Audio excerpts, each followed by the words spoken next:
je suis roi des gars. Amis Turfistes, bonjour, vous êtes bien sur 100% PGN pour la sélection du lundi 31 mars. Et donc au programme, c'est Chantilly, réunion principale qui accueille le Quintet Plus en première épreuve, départ prévu 13h55, petit récap de samedi Saint-Cloud. Bon, la sélection, il fallait être inspiré pour mettre Almiro en tête. Au vu de ses récentes contre-performances, il m'était difficile de vous le conseiller. Par contre, mes repérés, Lascar d'Estruval et Kiamba se placent 3e respectivement tous les deux. Kiamba qui courait le groupe 3. Et puis ma dernière minute, par contre, gagne bel et bien son épreuve pour Steyer devant The Goodman. Je vous disais qu'il avait passé un cap depuis sa classe 1 à Angers. C'est le cas, on l'a vu hier. Suivez cet excellent Steyer, il ne va pas en rester là. Et tout de suite, donc, on passe à la sélection du lundi 31 mars à Chantilly pour le Quintet Plus, sélection 8 chevaux. Et puis je vous proposerai une dernière minute en fin d'émission. Et donc on s'intéresse à l'épreuve qui sera support du Quintet Plus, c'est le prix Payot de Chantilly, c'est donc la première épreuve du divisé. C'est pour poulain et pouliche de 3 ans, la distance sera de 1900 mètres, ils sont 16 à prendre le départ de cette épreuve. Qui dit Quintet de 3 ans dit Quintet difficile à déchiffrer, on a des jeunes sujets qui évoluent de course en course, des valeurs handicap à vérifier dans ce genre de tournoi. Je vais vous proposer une sélection en 8 chevaux, ma préférence ira aux pouliches demain. Je vais mettre en tête de celle-ci le 6 de Fouly. Bonne 4e du prix Rose de Mai, une listelle à Saint-Cloud. La 2e de cette course qui en bas vient de répéter hier dans un groupe 3. Bonne 3e. C'est l'entraînement Clément Herman, c'est la montre de Monsieur Quintet demain. Elle se plaît sur la PSF et a tout simplement les moyens de gagner cette épreuve.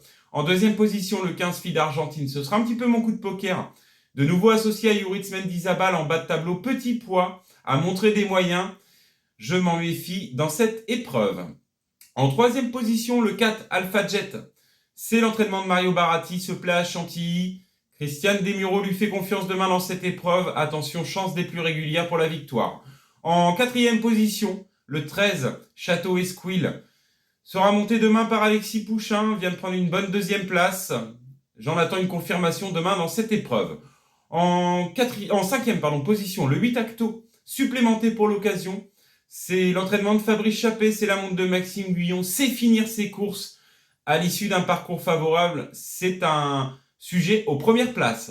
En 6e position, le 3, Godspeed. Godspeed a montré des moyens sur la Riviera. Arrive dans ce quintet cantilien, c'est l'entraînement de Monsieur Pitard, associé à Michael Barzalona, note de méfiance.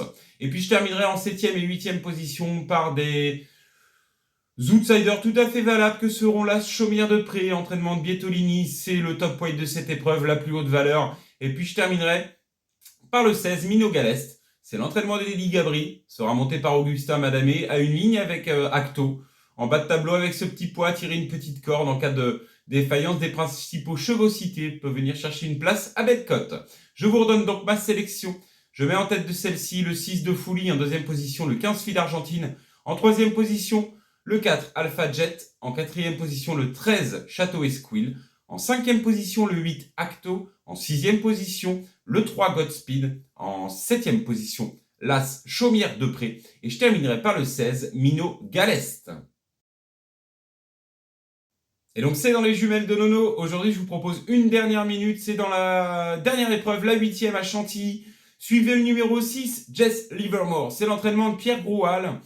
Vient de prendre une bonne 3e place sur cette piste à Chantilly. Elle était devancée par un cheval qui s'appelle Max Verst. Max Verst, depuis, a gagné à Saint-Cloud, donc la ligne a pris du relief. Elle me plaît, et je vous invite à suivre donc ce numéro 6, Jess Livermore. Voilà, donc c'était la sélection 100% PGN du lundi 31 mars. Me reste plus qu'à vous souhaiter bon jeu, plein de gagnants, une belle semaine, et je vous dis à très vite pour une prochaine sélection.